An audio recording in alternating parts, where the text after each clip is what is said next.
আল্লাহ নবী কি বললেন? ন্যায় বিচার প্রতিষ্ঠা হলে টাকার অভাব হবে না। তো আমি গরিব কেন? পৃথিবীতে অন্যায় হচ্ছে এই জন্য আমি গরিব। আমার টাকা আর একজন মেরে নিয়েছে এই জন্য গরিব।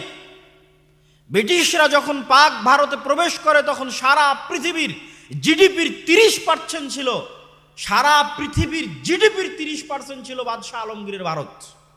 আর ব্রিটিশরা যখন 1947-এ ভারত ত্যাগ করে তখন সারা পৃথিবীর জিডিপির 3% ছিল ভারত। তাহলে যে 27%-এর অধপতন, এই 27%-এর অধপতন এখান থেকে চুরি হয়ে গেছে। ওই অন্যায়ের কারণে আমি আপনি গরিব। আমার আপনার কাছে ইসলাম আছে এই জন্য গরিব, এটা মিথ্যা কথা। আমরা মাজলুম এই কারণে গরিব।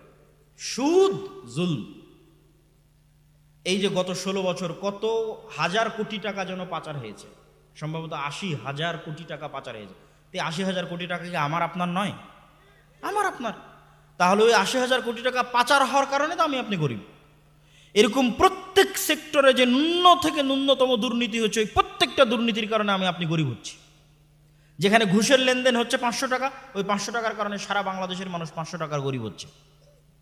যেখানে সুদের লেনদেন হচ্ছে কোটি টাকা, ওই কোটি টাকার কারণে সারা বাংলাদেশের মানুষ ওই কোটি টাকার গরিব হচ্ছে। যখন এই লেনদেনটা হবে শতভাগ ন্যায় বিচারের সাথে, সারা পৃথিবীতে সারা দেশে শতভাগ ইনসাফের সাথে, তখন কেউ গরিব থাকবে? থাকবে না। তাহলে গরিব থাকার কারণ আর আমেরিকার ইউরোপের উন্নত হওয়ার কারণ ইসলাম না জুলম? জুলম, অন্যায়, অবিচার।